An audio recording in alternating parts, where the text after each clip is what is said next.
Hello everyone, welcome back to my channel teacher tells Dubai. आज इस video में मैं आपको बताने वाली हूँ अपनी जर्नी के बारे में, how I became a teacher in Dubai. मेरी जो जर्नी स्टार्ट हुई थी, मैंने जॉब्स अप्लाई करना स्टार्ट किया था इंडिया से ही, आई थिंक सितंबर और अक्टूबर 2025 में। But the issue was that I was not getting any calls for interview or anything else because my resume was not ATS friendly and बहुत सारी चीज़ें होती है, लाइक मेरा लोकल नंबर नहीं था, यूएई नंबर नहीं था, बिकॉज उसमें मैंने अपना इंडियन नंबर मेंशन किया था, एड्रेस इंडिया का था।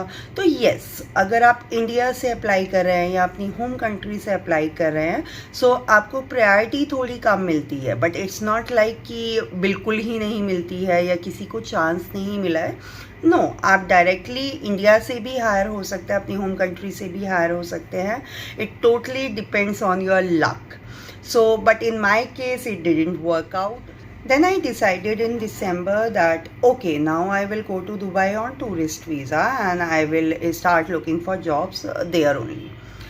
Now मैंने थोड़ा बहुत रिसर्च किया एंड रिसर्च करके मुझे समझ में आया that February and March is the best time to go there, because बहुत सारी जॉब पोस्टिंग्स आती हैं, बहुत सारे टीचर्स रिज़ाइन करते हैं या स्कूल स्विच करते हैं, तो उस दौरान आपके पास बहुत सारी अपॉर्चुनिटीज़ होती हैं। I thought okay, so let's go to Dubai in February. Now मैंने सब कुछ प्लान करना स्टार्ट किया एंड आई प्लान दैट मैं February 1st या 2nd वीक में दुबई विज़िट करूँगी और जॉब हंट करना शुरू करूँगी। But there was an important family function, मुझे अपना जो भी प्लान था वो थोड़ा डिले करना पड़ा। I reached here on 22nd Feb. Now when I reached here on 22nd Feb, तो मैंने टूरिस्ट वीज़ा लिया था 1 मंथ के लिए, जो मैंने एटलीस्ट से लिया था, and approx cost was around 9,000। And मैं 1 मंथ के लिए यहाँ आई। देन मैंने सबसे पहले जो किया वो यूएई नंबर लिया, फिर मैंने अपने सीवी को अपडेट किया, लाइक यूएई नंबर उसमें एंटर किया, फिर मैंने वहाँ पर अपना एड्रेस मेंशन किया। फिर उसके बाद मुझे एटीएस फ्रेंडली सीवी के बारे में पता चला, क्योंकि मैं थोड़ा रिसर्च कर चुकी थी, तो मैंने अपनी सीवी को एटीएस फ्रेंडली सीवी बनाया। ये सब करके I took the print out from my studio here and then I started visiting the schools. अब स्कूल्स जब मैं विजिट कर रही थी, तो मैंने जो प्लानिंग की थी वो ऐसे की थी कि मैं एक पर्टिकुलर एरिया या पर्टिकुलर नेबरहुड सर्च किया, how many schools are there. Public transport और बाय कैब और टैक्सी मैं वहाँ पर पहुँचती थी, एक पर्टिकुलर स्कूल पर रुकती थी और वहाँ पर रिज्यूमे देकर फिर मैं और स्कूल्स को कवर करती थी उस पर्टिकुलर एरिया में। जो एरियाज़ मैंने कवर किए थे वो बहुत सारे एरियाज़ थे, लाइक मैं मुहैला भी गई थी शारजाह में। दुबई की अगर मैं बात करूँ तो अलकोज़ एंड अलगरहोद, अलबर्शा, तो यहाँ पर बहुत सारे स्कूल्स हैं जो मैंने विज़िट किए, वहाँ पर अपने रेज्यूमे दिए। But yes, they don't allow you to go inside to the reception itself. वो आप गार्ड जो होता है वो आपसे गेट पर ही रेज्यूमे ले लेता है एंड फिर वो बोलते हैं okay HR will contact you, या फिर वो आपको HR की मेल आईडी देते हैं दैट आप इस मेल आईडी पर अपना रेज्यूमे शेयर कर सकते हैं, सेंड कर सकते हैं। या एक स्कूल में ऐसा हुआ था कि उन्होंने मुझे अंदर तक भेजा था और मैं प्रिंसिपल से भी मिली थी, but the issue was that school was purely Arabic medium. Principal told me that we are not English medium yet and you are a English teacher, but we need someone who can speak Arabic as well. वहाँ पर इसलिए नहीं हो पाया, but या दे told me कि if I have any vacancy in another school which is English medium, surely we will contact you. ऐसे करके अप्रॉक्स 3 और 4 डेज़ तक मैंने स्कूल्स विज़िट किए। मैं मॉर्निंग में 8 o'clock निकलती थी और 1 PM तक वहाँ स्कूल क्लोज़ हो जाते हैं, तो 1 PM तक फिर मैं वापस आ जाती थी जो भी रिज्यूमे वगैरह देके। ऐसे मैंने अप्रॉक्स दिए हैं 80 to 100 CVs। And yes, it was very tiring, because जब आप एक नेबरहुड में जाते हैं, आप एक पर्टिकुलर स्कूल तक आप कैब या टैक्सी से जा सकते हैं, उसके बाद आप उस नेबरहुड में घूमने के लिए टैक्सी नहीं करेंगे। And you all know about Dubai's heat and how hot it is. So yeah, that was really difficult. So make sure that when you are on a job hunt, आप proper अपना hydration का ध्यान रखें, आप अपनी water bottle carry करें, बीच में juices या कुछ ऐसा लेते रहें, क्योंकि ये बहुत ज़रूरी होता है. Now the next problem that arise in my case was कि एक हफ्ते के बाद स्कूल्स बंद हो गए. नाउ फरवरी 2026 में क्या हुआ और स्कूल्स क्यों बंद हुए, I am pretty sure you all know about that. So schools बंद हो गए and I was like okay, now what to do.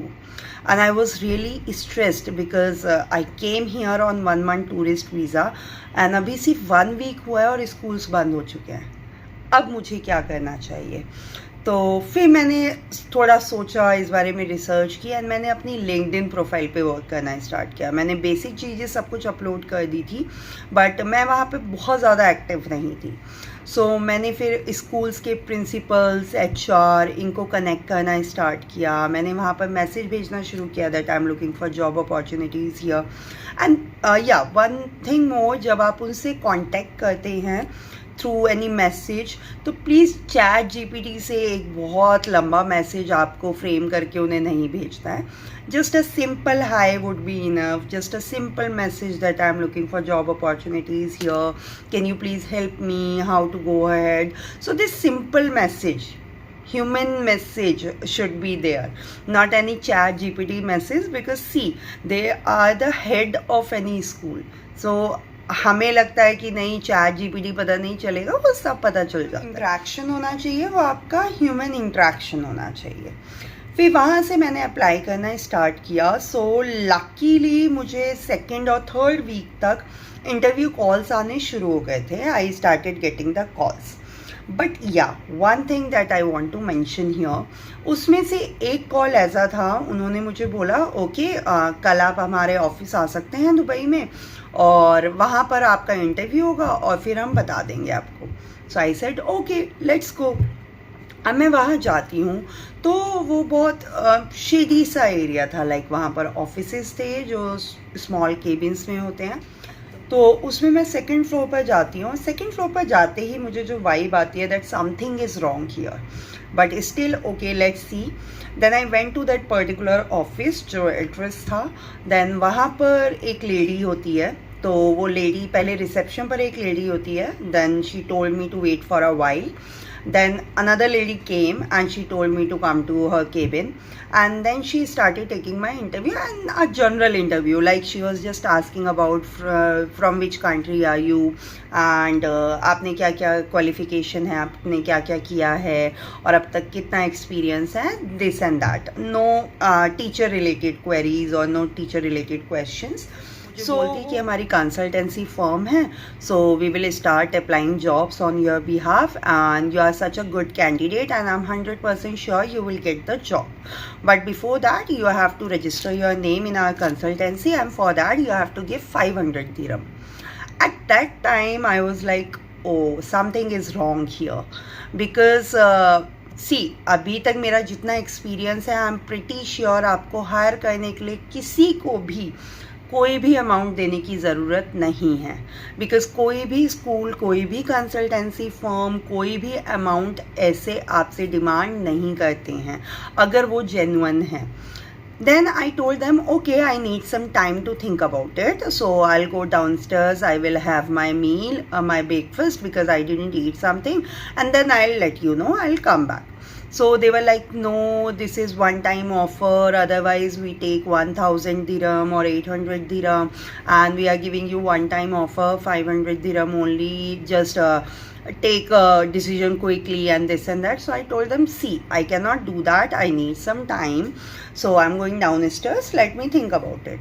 Then I went downstairs and then I checked their profile, the company name, everything on Facebook, and scams or frauds by them.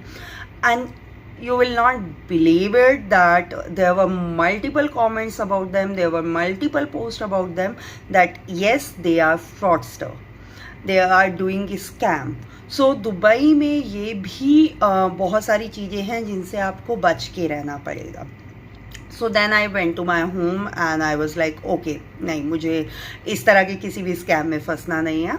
So I came back and second third week तक मुझे फिर 3 school से interview calls आए और मेरा first round हुआ. HR round तीनों schools में हुआ. उसके बाद उसमें से 2 स्कूल्स दुबई के थे, 1 स्कूल शारजाह का था and 2 schools were CBSE schools, 1 school was British school, British curriculum. So then okay, so I was really hoping to get a good job here. Then another problem came because it was almost 1 month and मेरा visa भी expire होने वाला था. So I started looking for the options for visa extension. सो मुझे पता चला कि Dubai में अगर आपको अपना वीज़ा एक्सटेंड करना है UAE का तो आपको कंट्री एग्ज़िट करनी होगी. तो one option was to come back to India and then वहाँ से आप फिर से वीज़ा लेकर वापस आओ. बट ऑब्वियसली मुझे वो नहीं करना था, मैं वो नहीं करना चाहती थी. So then I looking for another option. तो वहाँ से मुझे ओमान के बारे में पता चला कि I can go to Oman on tourist visa and from there my visa, I will get the visa extension and that also for 2 months. So I was like okay, that option is a good option. So I went to the studio. So Dubai में basically Studios होते हैं जो printing shops होती हैं, ऐसे उन्हें studio बोलते हैं और वो आपकी वीज़ा एक्सटेंशन और उसमें भी हेल्प करते हैं. देन मैंने उनसे बात की कि मुझे अपना वीज़ा एक्सटेंड करना है. सो दे टोल्ड मी कि ओमान बाय बस आप जा सकते हो बिकॉज अभी फ़्लाइट्स का इशू है, फ़्लाइट्स ज़्यादा ऑपरेट नहीं हो रही है, तो आप बाय बस जा सकते हैं. हमारा एक पूरा ग्रुप होता है जिन्हें भी अपना वीज़ा एक्सटेंशन कराना है, तो वहाँ पर आप जा सकते हैं. तो उसके जो चार्जेस थे वो अप्रॉक्स थे 1300 और 1400 dirham. So first time I gave them 1360 dirhams और उन्होंने मेरे सारे डॉक्यूमेंट्स लिए like passport and visa everything. And then they told me, they gave me one particular date कि आपको इस पर्टिकुलर जगह पर पहुंचना है जहाँ पर बस स्टॉप है, वहाँ पर आप बस बोर्ड करेंगे. Then we will take you to Oman, हम आपका टूरिस्ट वीज़ा आपको देंगे. तो उन्होंने मुझे ओमान का टूरिस्ट वीज़ा दिया. I went to that particular bus stand and then I went to Oman in that bus. तो वहाँ पर जो भी इमिग्रेशन होता है वो सब इमिग्रेशन हुआ and then we have to stay there in Oman for a night. So वहाँ पर 1 नाइट स्टे करके नेक्स्ट डे मॉर्निंग तक दुबई का वीज़ा आ जाता है एंड फिर नेक्स्ट डे आप वापस दुबई आ जाते हैं. बट कभी कभी क्या होता है कि ये प्रोसेस थोड़ा लंबा भी हो जाता है. लाइक कभी कभी आपको वहाँ पे 2 नाइट स्टे भी करना होता है, बट लकीली मेरे केस में वो सिर्फ 1 नाइट था. सो मैंने ऐसे 2 मंथ्स का वीज़ा एक्सटेंशन लिया. उसके बाद फिर मार्च में मेरे पास मतलब कॉल्स, मेरा फर्स्ट राउंड हो चुका था ऑलरेडी 3 स्कूल्स में. तो फिर मुझे कॉल्स आ गई थी कि आपको अपना डेमो प्रिपेयर करना है. Then I started looking for how to prepare for demo and everything. फिर मुझे डिफ्रेंशिएटेड इंस्ट्रक्शंस के बारे में पता चला, तो मैंने उसी अकॉर्डिंग अपनी PPT रेडी की.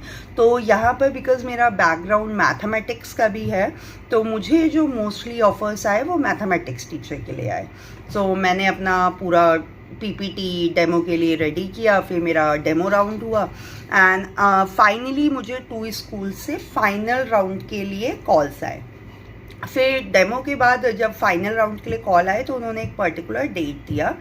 तो 3rd अप्रैल में मेरा जो लास्ट राउंड था वो हुआ. तो उसमें से एक स्कूल ने बोला कि जब हमारी ऑफलाइन क्लासेस स्टार्ट होगी हम तब आपका एक और डेमो लेंगे, उसके बाद हम आपको बताएंगे. और एक स्कूल ने मुझे फाइनल डिसीजन दे दिया कि okay, you are selected and now we can process your work visa if you say yes. And then also I was really confused because I was more interested in the other school because that school was British curriculum school. But yes, बहुत सारे factors होते हैं because आपकी particular savings होती हैं. जब आप इतने टाइम से रह रहे हो तो आपको उसके बारे में भी सोचना है. तो जहाँ से मेरा फाइनल ऑफर लेटर आ चुका था, so I said yes to them. तो फिर उन्होंने वर्क वीज़ा प्रोसेस करना स्टार्ट किया. But yes, in my case there was so many problems. So अप्रैल में I handed them all my documents. So मैं फिर उन्हें पूछती रही. तो थोड़े दिनों बाद उन्होंने मुझे बोला HR ने कि आपका जो इंडियन PCC है वो पीसीसी आपका ऑलमोस्ट 5 मंथ्स हो चुके हैं। सो आपको अब एक और पीसीसी अप्लाई करना होगा, fresh PCC, because KSTA Dubai knowledge and human development authority, उन्हें आपका लास्ट 3 मंथ्स का आपका होना चाहिए, 3 मंथ से पुराना आपका पीसीसी नहीं होना चाहिए। यस, इंडिया में जो पीसीसी होता है, इंडियन पीसीसी, वो 6 मंथ्स के लिए वैलिड होता है, but no, not for KSTA, वो आपका सिर्फ 3 मंथ्स ओल्ड पीसीसी ही एक्सेप्ट करते हैं। So because my Indian PCC, I took that in January 2026 when I planned to come here in February. So yes, उसको थोड़ा टाइम हो गया था, 3 मंथ से थोड़े ज़्यादा ही हो गए थे। तो then I thought okay, let's apply my PCC again. So Dubai में BLS इंटरनेशनल है, जो आपका जितने भी मतलब पासपोर्ट रिलेटेड या आपके PCC रिलेटेड वो होते हैं, उसमें हेल्प करते हैं, मतलब बेसिकली सब कुछ वही हैंडल करते हैं। तो फिर मैंने BLS में अपॉइंटमेंट ली, अपॉइंटमेंट मुझे मिली नेक्स्ट वीक की। तो इस तरह से मैंने अप्लाई किया, बट इन सब प्रोसेस में क्या हुआ कि बिकॉज़ उन्हें इंडियन PCC देने के बाद भी थोड़ा टाइम लगता है, KSTA अप्रूवल आता है, बहुत सारे डॉक्यूमेंटेशन होते हैं, तो उसमें फिर से वो टाइम लगा। अब मेरा 2 मंथ्स का वीज़ा फिर से एक्सपायर होने वाला था। अब वर्क वीज़ा आने में टाइम था, बिकॉज़ KSTA अप्रूवल में थोड़ा टाइम लग रहा था ड्यू टू बहुत सारी प्रॉब्लम्स जो चल रही थी UAE में। तो उसके बाद अब फिर से मुझे ओमान जाना पड़ा, तो मेरे वहाँ पर फिर से वो 1400 दिरहम मुझे देने पड़े, बिकॉज़ ऑलरेडी डिले हो चुका था। एंड अब यहाँ पर जब आप ओवर स्टे करते हो तो आपको पर्टिकुलर फ़ाइन देना होता है, जो कि 50 दिरहम होता है 1 डे के लिए। But it is not about the money. Basically जब आप ओवर स्टे करते हैं तो आपकी प्रोफाइल पर कहीं ना कहीं एक वो रेड फ्लैग आ जाता है, तो always avoid that, don't over stay here. उससे बेटर है आप अपना वीज़ा एक्सटेंड करा लो। सो मैं फिर से ओमान जाती हूँ, मैं अपना 2 मंथ्स का वीज़ा एक्सटेंशन लेती हूँ, बट जैसे ही मैं वीज़ा एक्सटेंशन लेकर वापस आती हूँ तो विदिन 10 डेज़ मेरी एमिरेट्स ID आ जाती है, मुझे सब कुछ डॉक्यूमेंटेशन कंप्लीट हो जाता है। तो ये मेरी जर्नी थी और इसमें बहुत सारी प्रॉब्लम्स आई no, but one thing that I want to mention here that this journey is not going to be a smooth ride.